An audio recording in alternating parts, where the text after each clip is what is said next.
চাকরিচ্যুত হয়েছে। তারা কেন দাঁড়িয়েছিল এখানে?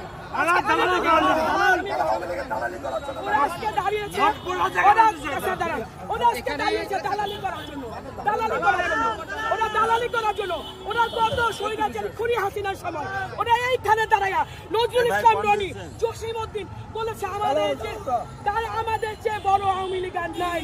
ওরা আজকে কেন স্বাধীন বাংলা ওরা এখানে এসে দাঁড়াবে? আপনারা কারা? আমরা শিক্ষক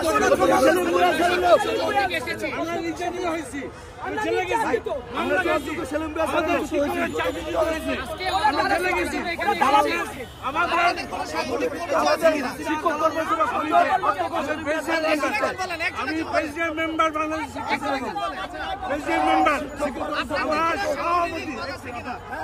সভাপতি চাকরি গেছে চাকরি গেছে।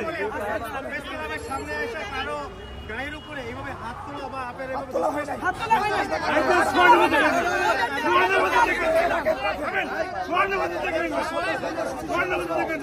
আমাদের চাকরি গেছে, জেলে গেছি জেলে গেছি।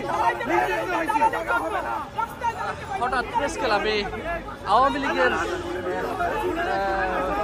যারা মানববন্ধনে জড়িয়ে এসেছিলেন তাদের রুখে দেওয়ার জন্য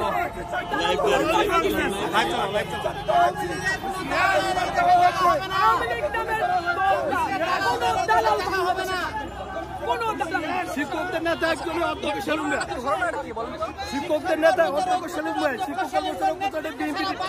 শিক্ষক ফোরাম এছাড়া কোনো ই নাই। ওরা সে দালাল, ওরা কদিন থেকে আওয়ামী লীগের দালালি করছে, আবার আসছে দালালি করার জন্য। আর অধ্যক্ষ সেলুম ভাই নেতৃত্বে শিক্ষক চলবে, এর বাইরে যারা করবে তারা আওয়ামী লীগের দালাল, তাদের এখানে কোনো জায়গা হবে না।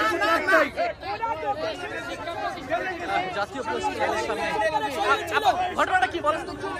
ওরা দালাল দালাল যারা দাঁড়াচ্ছে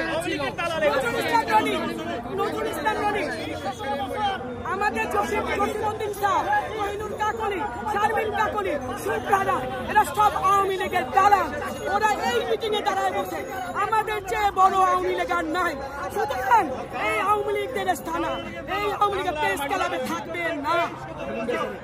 একমাত্র শিক্ষক সংগঠন অধ্যক্ষ মোহাম্মদ সেলিম ভূঁইয়ার সংগঠন, এই সংগঠন যত বিপদ গেছে, যত কষ্ট গেছে, আমরা মাঠে ছিলাম, চাকরিচ্যুত হয়েছি, আমাদের চাকরিচ্যুত হয়েছে, আমরা জেলে গিয়েছি। সুতরাং ওদেরকে দালালি করতে দেওয়ার সুযোগ আর হবে না, আমরা দিতে চাই না। সুতরাং প্রেস ক্লাব থেকে সাধারণ মানুষের, সাধারণ শিক্ষকদের, নির্যাতিত শিক্ষকদের ওরা দালালের না, ওরা দালাল প্রেস ক্লাবের